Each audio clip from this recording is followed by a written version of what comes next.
Big night for you tonight, huh, bud? Absolutely. Can't you see I'm relaxing. Usually you rest in the green room in a director's chair. I've got this comfy lounge chair that I'm getting ready for. Yeah, big night.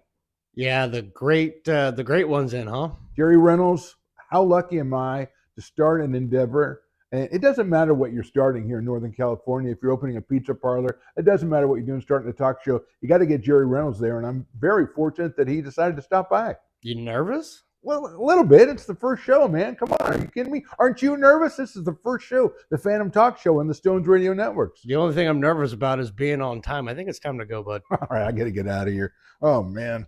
All right, here we go. Good luck. Thanks. I'll need it.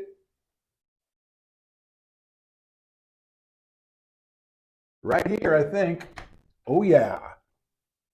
Coming to you live from the Stones Studios, it's the Phantoms Talk Show, filmed in front of a live studio audience of one. Admired you as Mr. Basketball. Yes, we'll talk about that, Jerry. And certainly I have no gender reveal. I've been more or less a man as far as I know. More or less, I think, is the key. Yeah. What exactly are you the GOAT of? Is it prep reporting? Is it high schools? Is it college?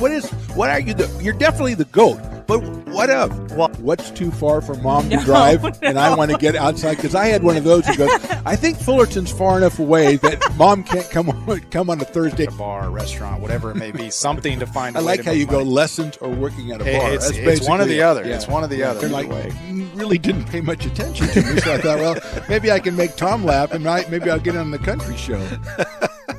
On the show tonight, the Great Jerry Reynolds. And now, the guy you've all been waiting for. It's the Phantom. Welcome to the Phantom Talk Show. I'm Phantom, and if you're going to start anything in this area, as we are at the Stone Studios in Roseville, California, you're going to start a talk show, you're going to open a restaurant, you got a gender reveal. Doesn't matter what it is. If you're going to get a guest, there's only one guy you can get to lunch. Your endeavor, and fortunately, this guy not doing anything very much around, I guess, because he said yes as soon as I called him. Jerry Reynolds is my first guest. Jerry, thanks for coming by. Well, I'm happy to do it for you. Since I've always admired you as Mr. Basketball. Yes, we'll talk about that, Jerry. And certainly, I have no gender reveal. I've been more or less a man, as far as I know. More or less, I think, is the key, yeah. And we'll talk about Mrs. Reynolds as well. But the thing of it is you're such a gracious guy, and anytime we ask you to do something, you're always there and saying, sure. But then you always undercut yourself by saying, you don't have anything to do. Is that the plight of Jerry Reynolds these days? It isn't exactly. I mean, I do have things to do like anybody does, but a lot of them are health related. That's the problem, It's like, I don't want anything to do. And as time goes on, and of course, I've been lucky to be involved in several podcasts, as you know, and then, just being around Mrs. Reynolds, she finds things to fill the day. Yeah, we do a podcast on this same channel, you and I and the radio superstar Whitey Gleason. And something you referred to yourself at one of our episodes, you called yourself a regional celebrity. And I thought it was, first of all, you might be selling yourself short, but I think you definitely are a celebrity. So how did you come up with the regional celebrity tag? It was one of those things, I can't remember where I first heard it. It was somebody that was kind of a celebrity in a certain area, and he and somebody said, yeah, he's just a regional celebrity. And I thought, well, that's pretty cool. And that's, I always remember my dad back in French Lick. There was a guy named Ed Calais. He was a sports guy on Channel 3 out of Louisville. Easy Ed Calais? Did they call him Easy Ed? No, just Ed. Would have been good. But I mean, the reason I'm bringing this up is my dad, he might as well have been Rock Hudson. Because I know who that is, yeah. We saw Ed Calais at the Kentucky State Fair or something go by, and I mean, my dad is, really had been. If it had been Babe Ruth or anybody, it wouldn't have been any bigger. Did he chase Ed? No, he wouldn't do that. Him? Even my dad wouldn't do that. But I mean, Ed was truly a regional celebrity. Now, people in a 50-mile radius of Louisville, Kentucky, all knew who Ed Calais was. And so anyway, that's kind of... Well, it's just, the celebrity part is true, actually, though. And I was wondering, the celebrity part, I mean, you were always known as a coach and everything of the Kings back in the day, but I think the celebrity part might have come with the broadcasting career. And I just wondered, I mean, you're a very gracious guy anyway, but did you realize celebrity kind of means something? I mean, we throw it around a little bit, but really you can have impact on people, and I was wondering when you realized that. Well, that's a great question. I mean, and I do agree with you. I think probably more people knew me from broadcasting than anything to do with coaching and all that, because it's such a different era type thing. And then, of course, young people, they grew up with me where they weren't, exactly, as a broadcaster. But, like I say, that was always kind of interesting. But I think there's another thing. For years, I did a lot of commercials for Chuck Swift Dodge. Yes, you were a pitch man. Yes. I was a pitch man. And so, I probably did that for 7-8 years. And then I'm trying to think of a couple others I did. And the reason I say that brought me probably more into the public a little bit was because the commercials would be on every channel. Right. I mean, the Kings are on one channel. Yeah, but you were all over the spectrum. Yeah, right? it's one of those things that was I always thought kind of interesting, because there'd be people come up to me and want to talk about, I seen you on the commercial. Right. They didn't really care about the Kings. No, but that's exactly what I'm trying to talk about, though, Jared, because they would come up and they'd see you, and your interaction with them was critical. And I was wondering, I mean, you could just, you're a nice guy all the time anyway, and you talk to people all the time anyway. But I was just wondering, like, tell Mrs. Reynolds that, would you? I will tell you, Mrs. Reynolds. We'll get to her. Don't worry. Okay. I just wonder when it became you kind of realize that, hey, what I say to these people, the way I act to these people does have impact, and I kind of have a responsibility to kind of, I mean, like I say, you would do it anyway, kind of a responsibility to act a certain way or be a certain way, because that they expect me to be a certain way. Well, for me, I just always thought it, if somebody wants to talk to me or wants to get a picture or autograph, it's an honor. I mean, it's like, exactly I certainly my point. Didn't grow up and on the outside of French Lick, Indiana, thinking, boy, someday somebody's going to want my picture. You didn't think you'd be Easy Ed Calais. I didn't know. No. I would have, that'd been my highlight. That would have been if awesome. I could be Ed Calais, Yeah. that'd be ultimate for my dad. But yeah, so but it's kind of funny, because the celebrity stuff, I always tell people, is true. I was a coach at Pittsburgh State University in Kansas for 1 year before I came with the Kings. I just went down there 1 year, and we had a really good year. But it was interesting because they had a local TV station, and we had our games on TV. Right. Had that's pretty nice. Little coaches show, and then more importantly, we had, like I say, a lot of success where the school had never had. And all of a sudden, the grocery chain in town started putting my picture on the grocery bags. On the bags? On the bags. Like you get your groceries. I still got some of them. I got to see those. Was there did it say Jerry underneath, or was it just your face? To have my picture. Just plastered on the side. Yeah, and then I think the team schedule and stuff like that. That's a nice promotion. Well, yeah, I didn't get anything out of it, but well, that's a recurring theme, right? Yeah, that's a recurring years? theme. They just did it, but anyway, but my point would be, and you're wondering where it is that was I could, in that area, it's very small. It's 20,000 people in town in a 7,000 enrollment school. But I couldn't go anywhere. People, honestly, way worse. Were you the grocery bag guy? Were you the coach? What were you? Oh yeah, well that's what I'm saying. I mean, there wasn't anywhere I could go that somebody didn't want to. More so than any time in Sacramento. That would have been great. If your team was bad, people would wear bags over their heads and you'd have your face on them. If I'd stayed there long enough, that probably would have happened. Definitely would have happened. Well, I was getting at all of that just to talk about how gracious you are to people and how good you are to people. But I think people all know that. But when people hear that I'm on a show with you or that I know you a little bit, they always ask me three things. First of all, they want to know how old you are. Mm-hmm. Secondly, is he really that funny? And third, is Mrs. Reynolds a figment of his imagination? Did he just make her up? So let's let's go in order. You're 79. Is 79. that correct? Coming in on 80. Be 80 in January, late January. So I mean that's so we'll put that aside. You're Put that 79 aside. on mine, and you're comfortable with 79, and that's not just really, the way it is. but that's what I am. Not It's a damn kinda- bit comfortable. It's with kind of it. like bottom line. I'm 79. 79. It doesn't really and matter. Considering the alternative, as far as I know. As far as you know, they asked me if you're as funny as you are when you're on TV, and I say no. He's much funnier in real life. Because obviously I get the X-rated version. We get the stories. Yeah. But the funniness is right there. And then third is the whole Mrs. Reynolds thing, and I kind of wanted to dive into that a little bit if we could. And we've done shows, as we said, at podcasts, and you talk about Mrs. Reynolds before, after the show, or sometimes during the show, and give us a little bit of glimpse. But from what I'm able to glean from you, this is a high school romance.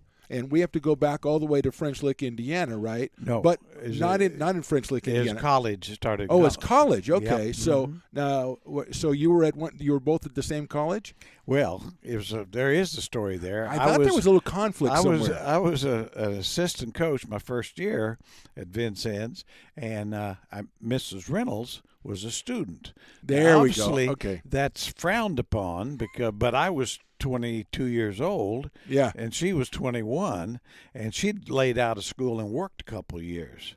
Okay, so she took was a gap little year. Yeah, and so anyway, we actually the head of the physical education department at the time really basically brought us, said you ought to date, So it wasn't as frowned upon as it might have sounded when you hear about it first. No, well, and the bottom line is, we've been married 55 years, so I would think it's proven to be okay. I think it's worked out okay. Maybe you could. Well, let's go back a little bit then, because I love to hear you talk about your high school days at French Lick, right? Yeah. Now, am I wrong? There are two high schools in French Lick, two competing high schools? No, there's there's two little towns called French Lick, Indiana, and that's and you. West Baden, Indiana is really attached. They're right together. Okay, like Yuba City and Marysville, kind of even closer, if anything. And that became Springs Valley High School. Oh, at some point. In other words, they used to be the French Lick Red Devils. I love the names. And the West Baden Sprudels. Okay, and they were, born enemies. Right. If you played for French Lick, you wouldn't even drive to West Baden. So smash the Sprudels is basically what they would say.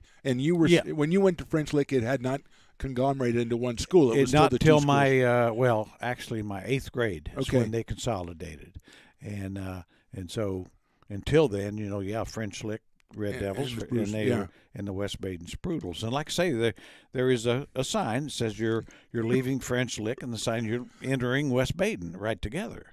Wow, I gotta check that out. Yeah, and West Baden's like maybe 1,000 people, and French Lick's about 2,000 people. Okay, so that's it. And then of course it's a huge resort. I always tell people that, and they never seem to believe me. They do in the Midwest because they know it. I love it. I remember you telling us about it. It sounds like a hot springs and everything there. It's spring.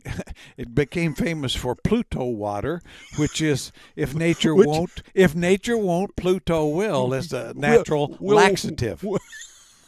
Wait a minute! It became known for laxative. The Pluto water. You go there, you soak in the Pluto water, and all of a sudden you're gone for an hour. No, you drink it. You don't soak. You drink it. Yeah. Okay. So and as far as I know, it works. I've drank some of it. It was nasty stuff, as far as I was concerned. Did it do its job? It did. It did. And that big bottling. I think they just closed it down maybe 20 years ago. It went for. It was a huge resort area for since the 20s, really. Yeah, so you're talking like hotels and stuff like that. Hotels, originally Golf in the course? 20s. And they have two championship-level courses, a Donald Ross design course. That's amazing. And a Pete Dye design course. That's pretty sharp. That's it's top notch. It's top notch. Top notch. Yeah, I worked on the Donald Ross course when I was 16. I mowed bunkers and raked the sand traps. That was my job. Okay. All right. Very good. And coincidentally, one of the workers there, I think he did cut the greens, was Claude Bird, who happened to be Larry's granddad. Oh man. Yeah. I always say he taught me how not to smoke. Okay. So how did he? How did he go about that? Well, he had another old guy there. They were close buddies. They'd roll their own cigarettes. Right. You know, they'd sit there and roll them with one hand. One hand, yeah. Yeah, and it's like, and then they'd smoke, and he's, you know, and I'd say, yeah, I wonder how that is. You know, he said, well, okay. He roll you one? He rolled me once. It's, now, if I roll it for you, you got to smoke all of it. It was at lunch, and I did, and that was about the last cigarette I wanted to smoke. So, you know, he did you a pretty big favor. He then, did. in a way. He did. Yeah. And I've told Larry that. I said, yeah, that, you know, I mean, that definitely curbed any desire I had to be a smoker. Now, did you know if he tried to teach Larry how to smoke as well? Was there any of that going on? Well, Larry didn't smoke till he's like in his 50s. I don't know why in the world anybody'd start in their 50s. Why would you start then? But let's go back further. So at high school, you were the Caucasian Comet, right? It came to that. Yeah. So, and which high school was it? It was Springs Valley. That was the consolidation. So you were the Caucasian Comet. You've told us many of your exploits. And the question I want to ask you is, you know, I don't want to be offensive or anything, but you're not a tall gentleman. No, I'm not. So at 5'8" or 5'9", perhaps? I always called myself 5'9". I was really 5'8". Okay, so 5'8". I'm just wondering, were you one of those guys, one of the little guys with the chip on your shoulder? Did you go out there, take the court, and you basically were like, I'm going to show you big sons of bitches, you know, that kind of a guy? I would say that would be a mild way of putting it. So you were very competitive on the floor. I was in a selfish little prick the whole bit. You know, I mean, I look back. I always say that's one thing that helped me in coaching. I could always spot the selfish pricks because I was one. You identify game knows game, yeah. And but you know, it's like when I went to college, and it you know, basically a coach explained it to me a different way. Yeah, I was wondering about that. Yeah, and he said, you little blankety blank, either you run the play the right way, or you'll sit here next to me for a couple of years. There's a lot of good guys when you get to the next level. Yeah, they don't really need you that much. You know, and I just thought, well, yeah, I'm open, I shoot. Yes. You know, feels like leather, I shoot it. That's the way it's Absolutely. always been. You started that. So, but did you keep, even though you changed your approach to the game later, did you keep the chip when you went into coaching? Is that something that kind of drove you a little bit? Not really. You know, I hadn't even thought about coaching that much until my senior year in college, and I into student teaching, and I was student teaching at a little high school named Otwell in southern Indiana, and the coach, I'd known him since, you know, he's an older guy, but he'd coached against me when I was in high school, so he wanted me to student teach, and he started, you know, he wanted me to come there and be his assistant. You know, he said you'd be really good at it, and I was really just teaching social studies and history and geography. So was that something that you wanted to be a teacher? You know, when that was my initially, my hero was a guy named Phil Summers, who was at Springs Valley High School, and he came in and he was a social studies, history, psychology teacher. And, you know, and I just thought he's the coolest guy ever. You know, he's just right out of college, maybe a year out of college. I think he'd come somewhere else. And anyway, but I thought, you know, he was single then. Had a as you were as well. Well, no, but I mean, I was just looking at him. He, you know, had a little house in town. Yeah. You know, he could kind of march to his own drummer, so to speak. Well, he could, you know, he'd spend his days at the local drive-in, you know, at night, and had a used car, wasn't too old. You know, he wasn't too old. And he wore a suit, you know, back then when teachers actually wore suit and ties to work, which, I mean, I know people wouldn't even believe that exists. No, that could never have happened. But, I mean, I had so much respect for him. And just to summarize, he later, and he encouraged me to go to Vincennes as a player when he just thought it'd be the perfect spot. He said, you know, he kind of knew me that as hillbilly as I was, I got scared somewhere else if I was more than, you know, an hour away from home. And he was you had to stay regional. Even then, you're a regional celebrity, yes. Yeah, I wanted to stay pretty close to it was a smaller region then. But anyway, so then later on, he went there as a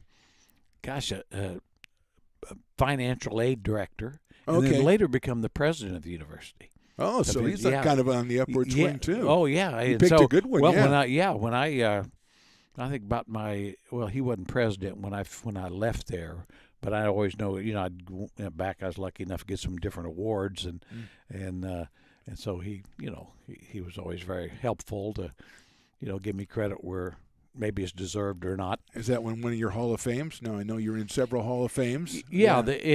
Yes, in a nutshell. Which one was it? Well, I don't know if they even call it Hall of Fame, but I think, but anyway, there's same kind of thing. Yeah. So you kind of gone into that area. Let's talk about your coaching. People don't know that much about your coaching career before you came to the Kingston. So you started as a student assistant then? Well, I started as an assistant, and then, I was going to say, I'm going to go through it briefly because I don't want, we got a lot of things to cover, but I was at Vincennes Junior College. It's university. They called it, people always say, well, how would they call it university? Well, because it was the first university in the state of Indiana. Before Indiana University, it was the capital of the whole Northwest Midwest territories or something like that. I don't know. Not very good history major there. But anyway, was there for 5 years and recruited some good guys. We had some success at National Junior. Then I went to West Georgia University in Carrollton. I was there 4 years, and we took several of the Vincennes guys with me. Footsy Walker, who later on played professionally. NBA, yes.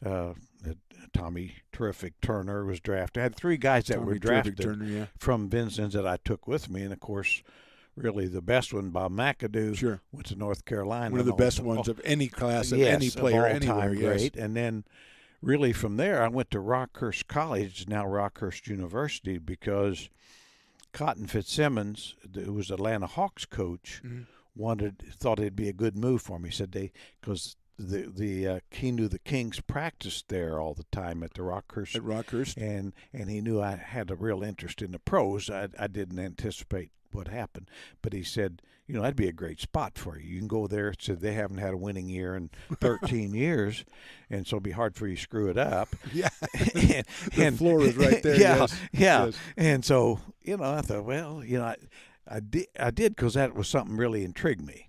And Phil Johnson was the head coach at that time, who I'd known when we'd gotten to be friends through Vincennes, and he was at Weber State. Yeah, so it's kind of the coaching fraternity kind of thing. So I knew I'd have a comfort zone with him, and he helped me get the job too at Rockhurst, and so I could, which I did. I'd watch all their practices and help sometimes with the veteran camps because in those days you had one assistant. Yeah, and so when they added 10 guys on every and they'd staff. bring in 20 guys to camp, or in Cotton's case, he'd always have a basketball camp when he became the head coach there, and so I'd work his camps and stuff at Rockhurst and take a little percentage. Hey, that's your business, man. It wasn't near as big as his percentage, I'll tell you that. But. Well, let me ask you, when you're going through the coaching ranks, did you have like a Jerry Reynolds coaching philosophy? I mean, were you pretty malleable as, you design your offense and stuff for your players, or did you have your own way of doing things? What was your approach through those years? I always felt like number one is get the best players you can get. Number one, at whatever level it is, because it's talent wins to a degree. I mean, you can coach them up a little bit, and you can do some things. But I guess if I had a philosophy, it was figure out who your best players are. Yeah. And then have an offense built around them. Okay. And then defensively find something, the best defense you could play with them. Because I'd always said, it's like when I got to Rockhurst, which was pretty academically strong, and I really wasn't able to recruit some of the same type of players. Yes. And so we played matchup zone defense, and we became, very structured team where we, would try to win 64-60. Right, because that was the talent that you had. Yeah, the best players I had. Yes, that's the way they played. They really weren't any pro level players. Now I had we became ranked nationally top 10 for several years in a row, but they'd be guys who probably could have played Division I. So they were better than the rest than the level. So did you go from Rockhurst then? Then to Pittsburgh State? So you had one more stop before you went to. Yeah, I just went to.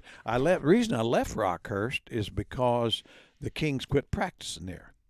And that was a great relationship. That Yeah, you had well, built up with to Cotton me, and it's like, everybody. well, what's the point here? There's no kings. And people feel that way all the time. There's no kings, I'm moving. Yeah. Well, and the other thing is I really didn't think I could win a championship there. It was, it was a small college in a city. Kind of limited in a way. Yeah, you just weren't going to get the attention, number one. We were really good, but a lot of games, you just didn't draw. It wasn't like now where everybody, if you're playing a game somewhere in the United States, somebody's going to find you and you're going to be on this channel and you're going to be on that channel. Everybody gets noticed eventually. Yeah, and like I say, but it's probably similar to, a William Jessup. What kind of crowds do they get now? Rockers, quite honest, I don't mean to put William Jessup down, but as basketball, way better. Mm-hmm. Okay, all right. Duly noted. Probably, actually, I'd say that every year as a Rockers, we were better than any team at Sac State. That I've seen. So there goes my relationships with William Jessup and Sac State, but that's okay. It's just well, my no, show, Jerry. I think the point is, if you're going to compete nationally at the small college level, you're going to have Division I level players, and a lot of low Division I teams don't have Division I level players. Exactly.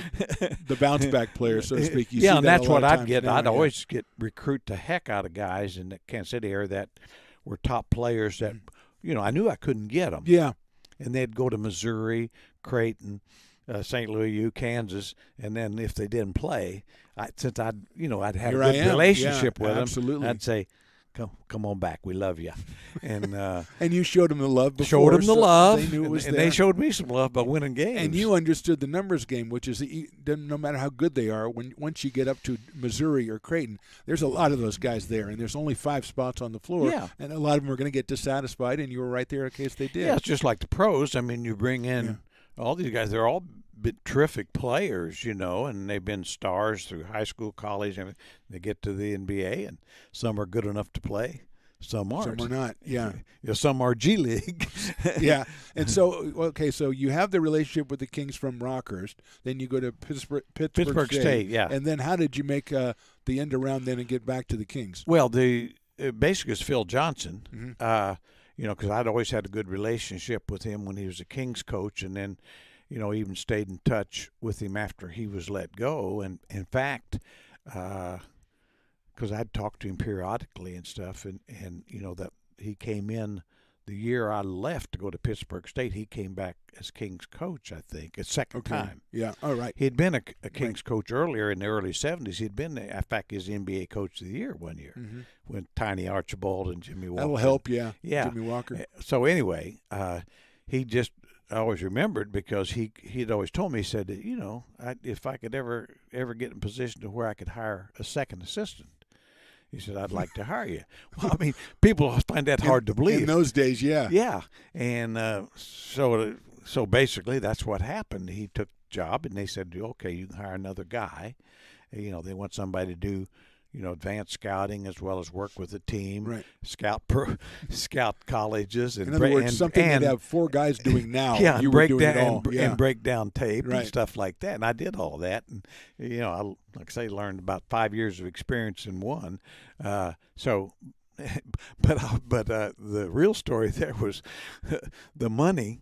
I think at Pittsburgh State I was making like $35,000. Okay. And Joe Axelson. And this is 83, 84 83, 84 in there. Okay. And Joe Axelson called me and said, well, we can pay you $35 first year and $40 the second. Okay. And, well, of course, I didn't know that California, I didn't know. There were a couple of different things you weren't aware of. Different things I didn't know. Yes. The difference in prices, you know what I mean? Yes, this is a little bit different out here. Because $35,000 in Pittsburgh, Kansas, we lived large. We had a beautiful home. And the mansion working and everything. Well, acre, and probably, I think, 2,500 square foot. You buy it for $70,000. Yeah. Well, even today, it'd probably be $200,000. Yeah.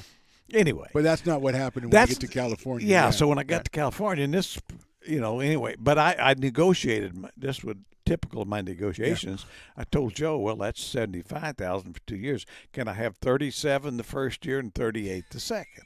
Because I wanted to say, so I can tell my wife, I got a raise. We're making more.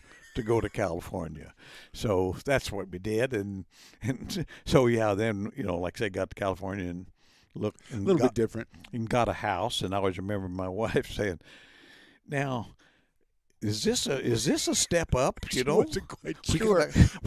We got a house half the size of what we had." I wanted to ask you about that. I wanted to ask you about that too, because you've said on a couple of occasions that your wife was just as happy when you were coaching at the junior college level or anything as she was when you were with the Kings. Now, maybe some of that had to do with money, but I mean, that's a great attribute to have in a wife. That's like, okay, this I make the best of this, I make the best of this, and kind of followed you all the way up. Yeah, well, I mean, that was always the way she was. I mean, to her credit, she'd make it work, and I mean, I think I think she enjoyed the NBA much more than after we got into it, right? Settled in. But she never really got carried away with the NBA life. Mm-hmm. I mean, it's the old everybody, the players' wives and things that right in the players' room beforehand, and I got this $10,000 diamond, and I got it. I don't see that, no. And that wasn't, she'd, what's this all about? But was like when you were coaching at the smaller schools during college, was it part of what she did, with other wives, other coaches and stuff like that? Was it part of what she did, like a social kind of thing too? Yeah, well, she really, had a good, and that's what's so different. I mean, same way with my son.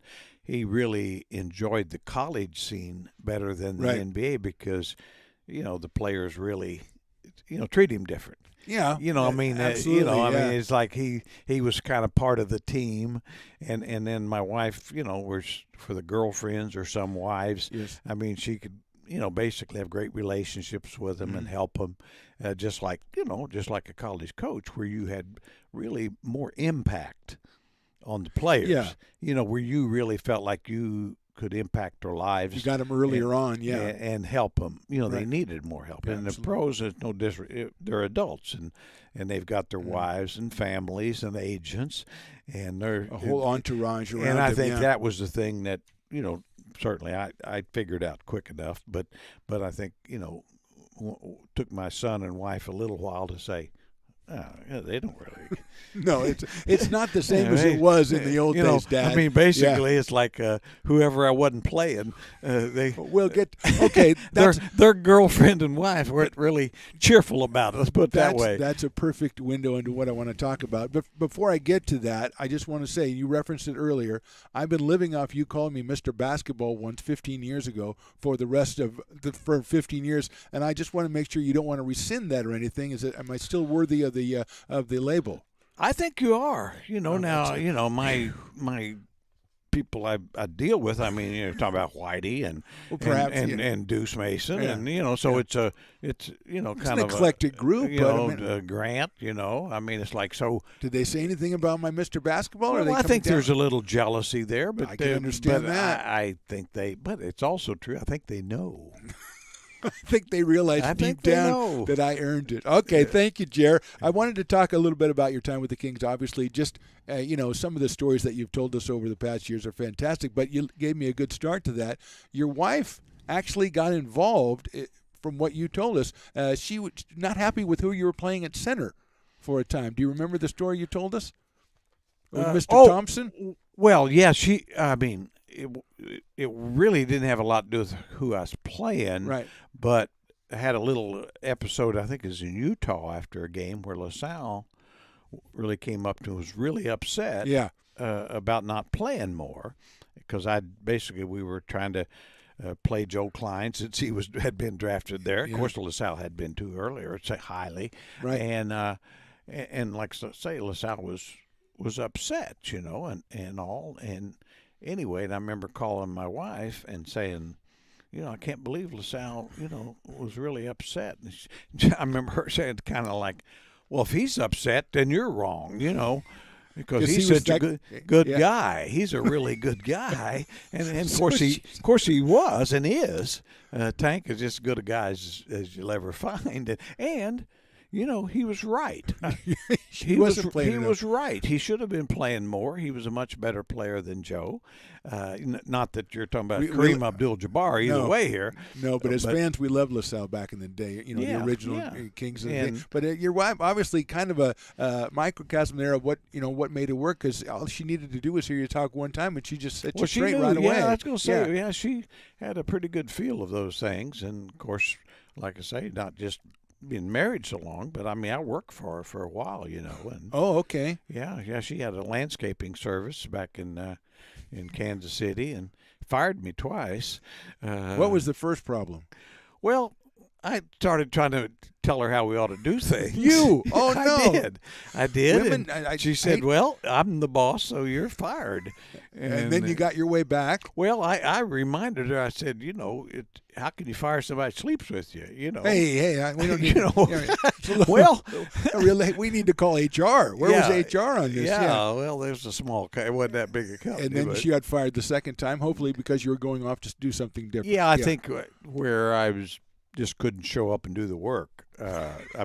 Really, I found reasons not to, right. I guess, but anyway. So that was that was kind of that. I always say, there's a lot of times I probably should have been fired in basketball, right. but I never was, except for my wife. My wife fired me twice. But you've told us, obviously, with that landscaping background, you told us in the last couple of months how your wife has all these projects at home, and she's just bringing bark home like crazy. So now I see where it comes from. Well, yeah, she originally her plan was to be a landscape architect. She went to Purdue one year to do that, okay. and then had transferred to the program at Vincent University, basically, and to go back. Mm-hmm. But then by that time I was going to West Georgia, and there was no landscape architecture program, no. And so she became a special education major and teacher, did that and taught for years, as well as a landscaping thing on the side. A landscape architect sounds really cool. Yeah, no, she'd had a lot of, yeah. Went through high school working with companies and stuff. Yeah, I was going to say she was, truthfully, it always bugged me. She was a better athlete than I was for. Did she have the chip on her shoulder, though, like you did? I don't think so. I think that was probably her weakness. She probably didn't. She was too, She realized there was other stuff in life that was kind of important too. Yeah, she was good at it, but then, I want to do something else, All right, I just want to ask you a couple things, Jerry. You've been so good with your time. I have to bring up the time, because I've heard you talk on the broadcast so many years about how when a player gets a foul or a player gets a technical foul and they go argue it, and you always say, well, I've never seen anybody get it taken away, so it's, I don't know what he's doing. But you were actually assessed a technical foul. I was in the building. I remember you were assessed a technical foul when you had your fainting spell, and I think that was against Portland. Yep. And it always makes me laugh, and to think about it, well, it doesn't make me laugh that you fainted, but I was in the stands watching it, and I was just wondering how you felt, the fact that the referee, I don't know what he thought about you, but as soon as he saw you go down, he thought you were making it up. Yeah. No respect from the refs, or what was the deal with that? Well, I think I got the respect I deserved. I think I did enough. You did some histrionics on the sideline at times. I did some things, you should be ashamed of, and I was, after rethinking them. But, I think Blaine Reichelt called the technical. He just teed you up. Teed me right up and basically thought I was faking it. And then they did rescind it. Yes, they did. And, of course, we won by a point. Yeah, Harold says he made the winning shot. He did. I always thought it was Eddie, but Harold said no, he made it was the winning Harold, shot. And we beat Portland, and, of course, they carted me off. And I always told Harold, I said, Barry, I went to a lot of trouble to make you a hero.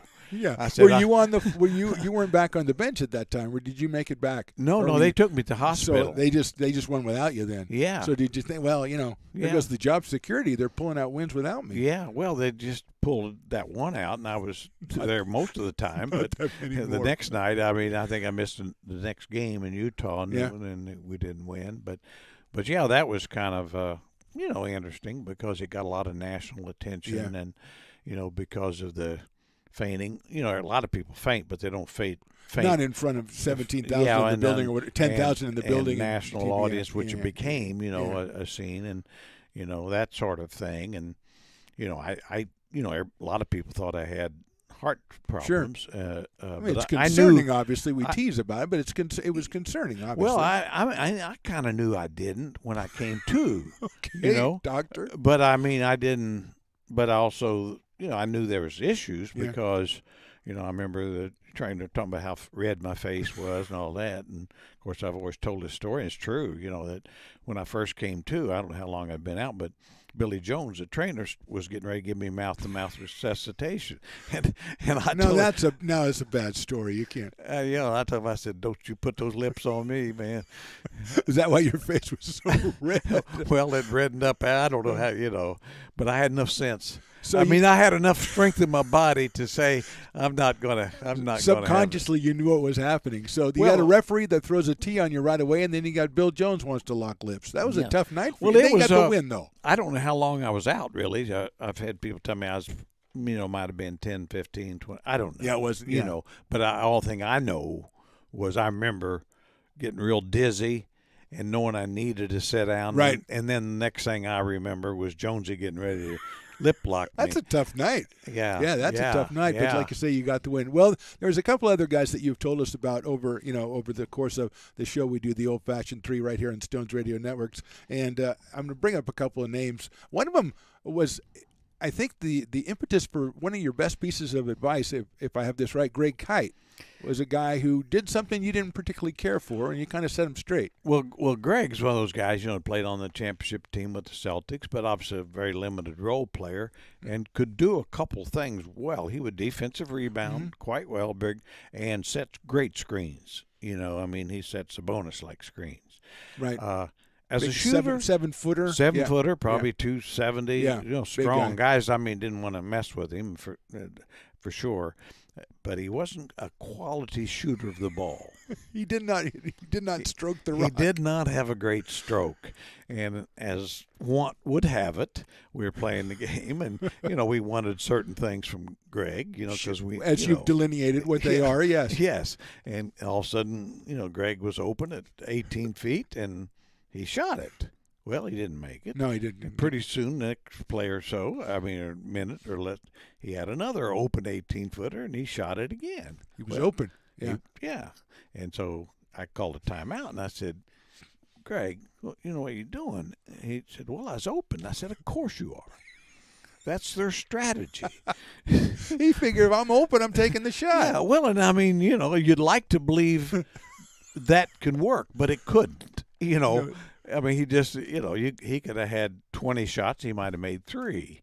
Well, that's not great. That isn't probably kind of what feeds a bulldog. So you're basically saying there's a reason you're open. And it's for you not to shoot. Thank you very much. You are open. That is their strategy, to get you open. I wanted to be in on some of your timeouts the way you tell them. It's fantastic. Another guy that you mentioned, as I remember back in the day, just one of the characters that you ran into as far as being on the Kings, and that was Brooks Steppe. I know that you like Brooks Steppe. He was kind of one of your guys back in the day, or just an odd kind of fellow. Very odd kind of fellow. He was a rookie, I think his second year actually with the Kings when I came on board. He'd been a 16th pick, I think, out of Georgia Tech. Good college 6'5", player. tough guy, really competitive and strong. And of course, he was strange. He was a little strange. He was strange. But I always remember when he'd be flying around and knocking guys around, and he gave himself the nickname Combo. Because he's part Commando and Rambo. So call me Combo. Was he proud of that name? That's not the most. Commando and Rambo. Well, I think he made it up, so nobody else came up with it. So I think he was. Well, and that was kind of who he was, And there came a point where we just didn't. Phil Johnson, the coach at the time, just said, we really don't need Combo.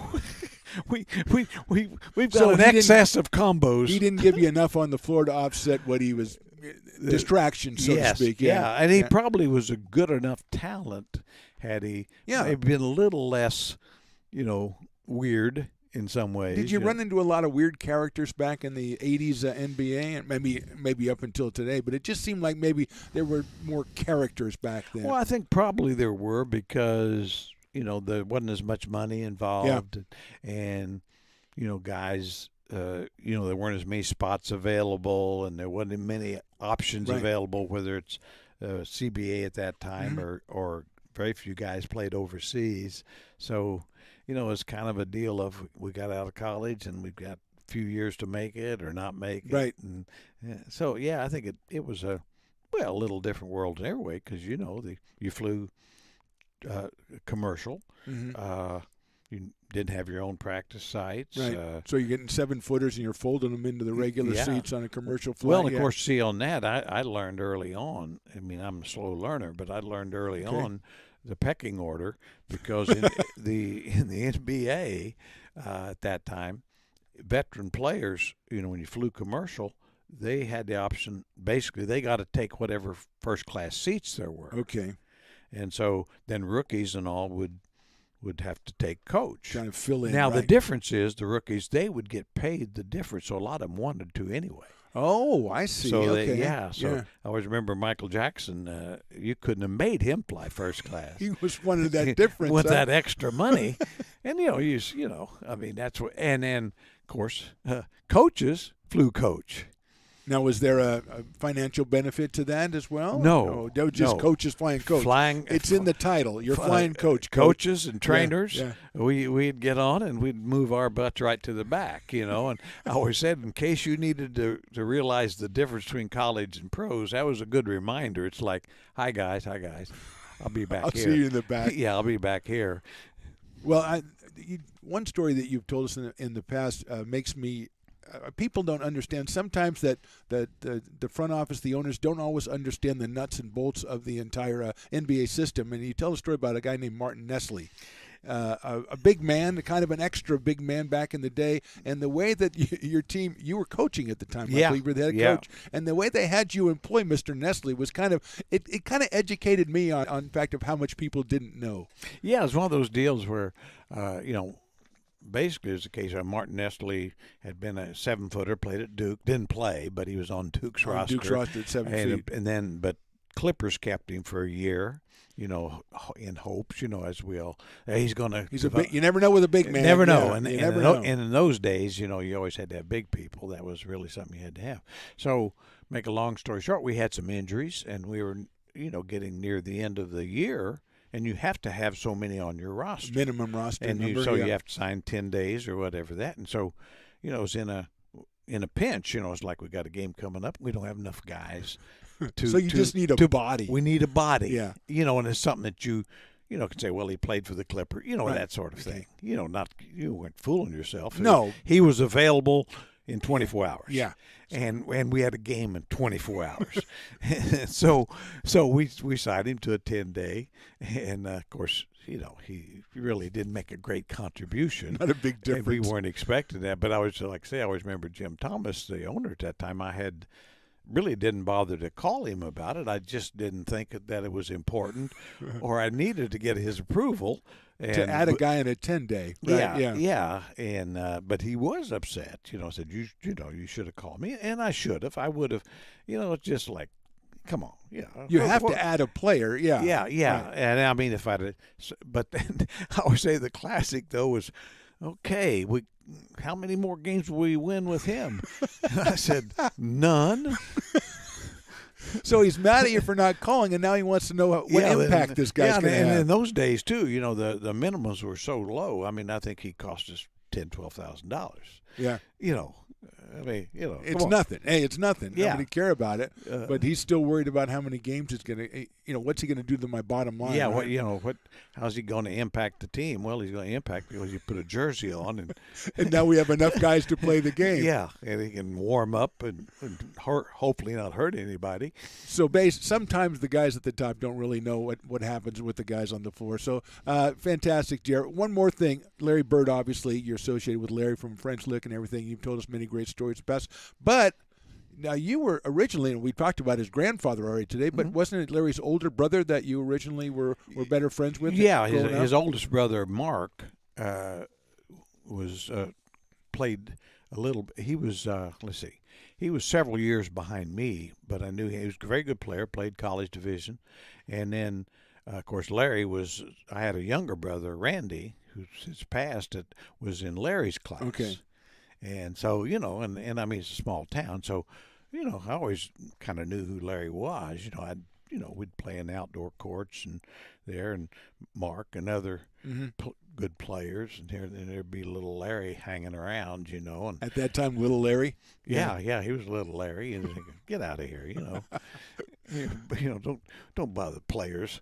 Come on, Larry, you don't belong in this game. Well, he was, 6, 7 years old or something like that. But still, you could tell even then. Come on. No, I couldn't. No. He was a late developer. I always said, first time I saw him play in high school, he was a junior, and he was 6'3", 160 pounds, and they had a really good high school team, and a couple other guys played college off that team. But I remember telling his coach, I said, this guy's going to be best to ever come out of here. He said, "Oh, geez, he's a pain in the ass," blah, blah, blah, which I'm sure he was. He definitely was. But I said, I'd never seen, a guy pass like that. Which I think is always a part of his game that's the most underrated. So he just had that when he went had into it. high school. Really. The it vision was and the pass, the vision, and the willingness to pass too. Yeah. I mean, he made everybody better. Yeah, even then, and of course the next year he grows to 6'7", and averages I think 33 and 20, and then goes to Indiana, and then you really like the experience and drops out for a year, grows another 2 inches or a little more probably. So ends up at about 6'9" then. A little over 6'9", I think, and yeah. then of course Indiana State, and the rest is total history. I always remember riding a garbage truck with him one time. The year he was out of college, he worked on the maintenance department of French Lick and West Baden there, and I was on my way to Rockhurst to change jobs, and so I just was driving through to spend time in French Lick. So I thought, well, nothing ventured, nothing gained. I'd say, go talk to Larry. He said, you never know. You just never know. Well, and really, I wasn't really trying to recruit him to Rockhurst because I knew it wouldn't fit. Too far from home. Yeah, you know what I mean? Close. Yeah. Yeah, I mean, it wouldn't. And it's in a city, it wouldn't have worked. So he was a regional celebrity at the time too. He got a little bit bigger as time went on. He got a lot bigger. Yeah. And but anyway, I just wanted to talk to him about encourage him to go back to college. Right. And he said, no, I made my mind up. I am going to go back. And he said, Indiana State, which is 70 miles from French Lick, so it was in his area. Oh yeah, yeah. It was close enough. For very close. Yeah, but maybe a little further than Bloomington, but not a lot. Yeah, and he's considered. I was thinking about this the other day. He's considered one of the best, obviously one of the best players of all time, but also one of the best small forwards. But I think maybe that designation with he had McHale on his team, so he's kind of the small forward. But was he one of the first stretch forwards that we've ever seen? Well, he had the shot to bring people away. I mean, really, I think his best position was 3. Mm-hmm. I mean, it's probably the first big, long 3 that could shoot the 3 ball.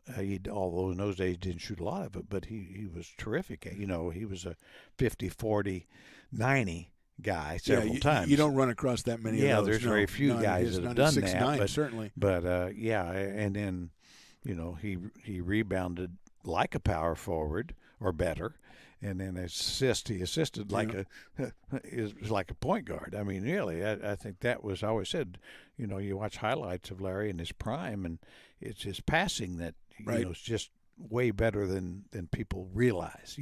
That's a kind of a skill, unless it's a Magic Johnson or somebody. I mean, Rick Barry is the same way. Rick Barry, you don't had realize the great instincts. Incredible passer and stuff. Yeah, and you guys kept. You and Larry kept. Throughout the years, kept close or kept in touch.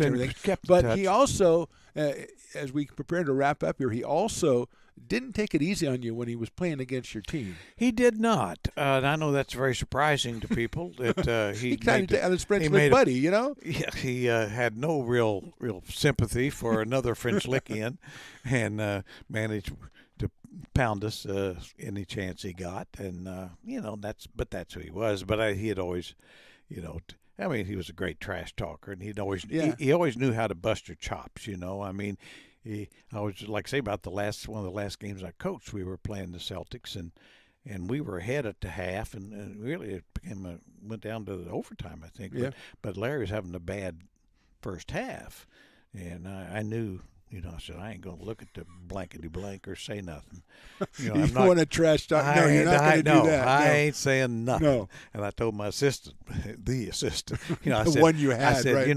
don't let me look at him, and don't. And of course, sure enough, he comes out of the tunnel, walks by our bench, and just stands there a little bit till I happen to look up, and he said, I'm gonna kick your ass, don't you?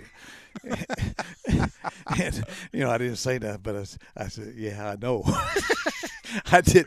It's just like one of those things. It's like, okay.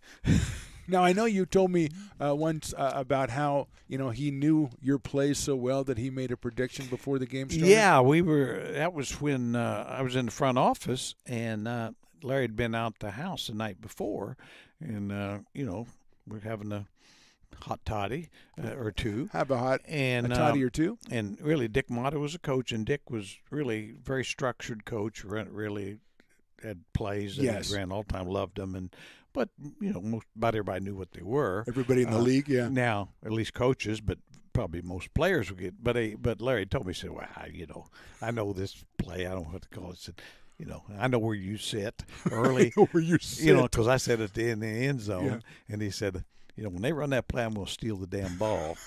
He's telling you this over a couple of toddies. Yeah. And he said, I'm going to steal the ball, and I'm going to turn around and look at you. and that's it. With about 6 minutes gone in the game, they ran it, and he stole the damn ball. And just for about seemed like an hour. Yeah. But it was really a couple seconds. He just turned, held like that. So, I mean, as I was saying, that's, what most people don't know about the greats, many of the greats, is that their understanding of the game. Yeah, they talk about basketball IQ, but we really have no idea. No, you have no idea. Yeah. I mean, where they just instinctively know the plays of what has to happen on plays, things of that nature, certainly the Magics and the Stocktons and I mean, you go down through the years. I mean, Jokic, I think you put, he has that now, yes. Has that real knack. I mean, that's just Chris Paul. I mean, there's guys that are different. Yeah, absolutely different. Well, Jerry, you're different. I want to thank you for sitting down with me today and being on the talk show. It's been a pleasure, and I really thank you a lot. Well, appreciate you having me on the Phantom Talk Show. Phantom Talk Show, and it's been an honor. And as you know, we like talking basketball. We certainly do. Thanks to Jerry Reynolds for being here. Thanks to Stones McCoy behind the glass, and thanks to you for watching. This is the Phantom Talk Show. We'll talk to you next time.